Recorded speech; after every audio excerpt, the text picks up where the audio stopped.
जद्दा में सबसे बुलंद तरीन इमारत की तामीर शुरू हो चुकी है। बिलाखिर इंतज़ार की घड़ियां ख़त्म हो गई हैं, तमाम अफवाहें दम तोड़ गई हैं और जितने भी मफरूज़े बताए जाते थे कि सऊदी अरब दुनिया की सबसे बड़ी और बुलंद तरीन इमारत बनाने में नाकाम हो चुका है, वो तमाम मफरूज़े नाकाम हो चुके हैं और दम तोड़ चुके हैं।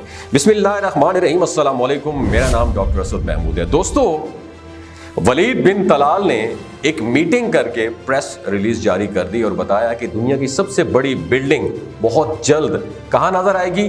जद्दा में नजर आएगी, जो कि बादलों को चीरते हुए बादलों से भी ऊपर होगी। इससे पहले आप जानते हैं कि दुनिया की सबसे बड़ी बिल्डिंग दुबई के अंदर है।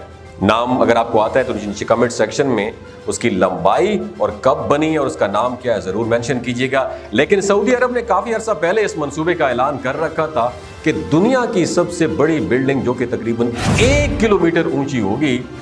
बंदा सोच के दंग रह जाता है, यार 1 किलोमीटर ज़मीन से ऊपर इतनी बड़ी बिल्डिंग बनाने के बाद दुनिया की सबसे बड़ी बिल्डिंग रखने का एजाज़ सऊदी अरब के पास आ जाएगा। और बहुत अरसा पहले इस पर काम भी चल रहा था, लेकिन बिन लादेन कंपनी जो कि इसको बना रही थी उसने उस पर काम रोक दिया था जब सऊदी अरब के अंदर करप्शन के खिलाफ बहुत बड़े पैमाने पर कार्रवाई की गई। मोहम्मद बिन सलमान ने सऊदी अरब के शहजादों और बड़े बड़े आला शख्सियात, साबिक ब्यूरोक्रेट्स और फौजियों को उन समेत शाही खानदान के लोगों को पकड़कर अंदर कर दिया और कहा जितनी भी ये करप्शन के मामलात हैं पहले इनको क्लियर करवाओ, फिर हम आगे बात करेंगे। तो उसमें वलीद बिन तलाल भी ये भी पकड़े गए थे और ये प्रोजेक्ट वलीद बिन तलाल का ही है। और ये जद्दा टावर बनाना जो कि जद्दा के अंदर बन रहा है तो ये उन्हीं का है। तो उसके बाद ये स्टक होके रहेगा और उस पर काम नहीं हो सका। ये तकरीबन कहते हैं कि 7 साल इस पर काम बंद रहा। इसकी जो टोटल कॉस्ट थी वो तब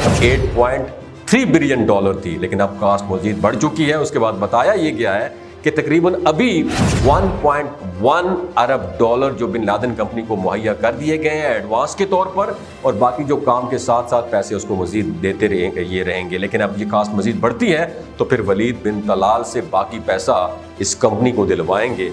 और हमें लगता है कि वलीद बिन तलाल का गवर्नमेंट के साथ कुछ एग्रीमेंट हो चुका है, क्योंकि जो लॉस हुआ है उसमें जाहिरी बात है कंपनसेशन की बात तो होगी। वलीद तलाल ने कहा है कि अब शायद गवर्नमेंट ने भी उसे कोई ना कोई कंपनसेट ज़रूर की हो, क्योंकि आखिरकार ये नाम तो पूरी दुनिया में सऊदी अरब को ही जाएगा, क्रेडिट उसी को ही जाएगा, क्योंकि दुनिया की सबसे बड़ी बिल्डिंग सऊदी अरब के अंदर है। अब यहाँ कुछ लोग ये भी कहेंगे कि भाई साहब, मोटिवेशनल स्पीकर साहब, ये तो क़यामत की निशानियाँ हैं। बात करने का मकसद ये है क़यामत आने वाली है। बिल्कुल क़यामत की निशानियों में से एक निशानी ज़रूर है कि जब अरब के लोग बड़ी बड़ी बिल्डिंग्स बनाने में, ऊंची बिल्डिंग्स बनाने में कंपटीशन, मुकाबला करेंगे। ये बिल्कुल हदीस के अल्फाज हैं। लेकिन अगर आप क़यामत के मुतालिक इतनी ही जुस्तजू या फ़िक्र रखते हैं तो जान लीजिए 72 निशानियों में से चंद निशानियाँ मैं आपकी गोश गुजार करना चाहता हूँ कि क़यामत की तकरीबन 72 निशानियाँ हजूर सल्लल्लाहु अलैहि वसल्लम ने बतलाई। उनमें से एक है निशानी बिल्डिंग्स वाली। और इसके अलावा आप सल्लल्लाहु अलैहि वसल्लम ने फरमाया जब अमानत में खयानत की जाएगी, ये क़यामत की निशानियां हैं। जब नमाज को बेवक़्त कर दिया जाएगा, कोई फ़िक्र नहीं करेगा नमाज की, तो जब कुरान को तज़ीन व आराइश के लिए कपड़े में लपेट दिया जाएगा, कोई पढ़ेगा नहीं। जब मस्जिदों के मीनार ऊंचे होंगे लेकिन दिल तंग हो जाएंगे, जब मस्जिदों के ऊपर नक्शो निगार बनाने शुरू कर दिए जाएंगे, यानी तामीरात पर सारी फोकस तवज्जो होगी, जब अमानत में खयानत की जाएगी, जब सच्चे को झूठा बना दिया जाएगा और झूठे को सच्चा समझा जाएगा, जब बदयानत लोग मुआशरे में इज्जत वाली जगहों पर बैठे होंगे, जब खाइन किस्म के लोग हुक्मरान बन जाएंगे, जब बारिशें बेवक्त होंगी और बारिश होने के बावजूद गर्मी लगती रहेगी, तो बहुत सारी बातें हजूर सल्लल्लाहु अलैहि वसल्लम ने बतलाई हैं। अब हम ये सोचें क्या इन बातों और ज़माने में इस वक्त दौर हाज़िर में हम नहीं जी रहे?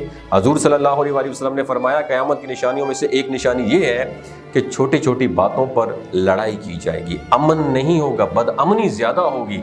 हम सोचें एक लम्हे के लिए कि हम छोटी छोटी बातों पर लड़ाई करने वाले तो नहीं हैं, हम बददियानत तो नहीं हैं, नमाज़ों को तर्क करने वाले तो नहीं हैं, नमाज़ों को छोड़ने वाले तो नहीं हैं।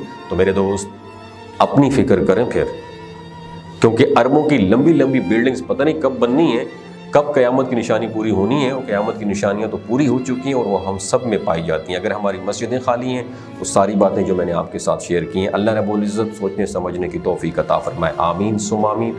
اگر یہ ویڈیو آپ کو اچھی لگی ہو، صدقہ جاریہ سمجھ دوسروں کے ساتھ ضرور شیئر کیجیے، اپنا اور اپنے ساتھ رشتوں کا خیال رکھیے۔ اللہ حافظ۔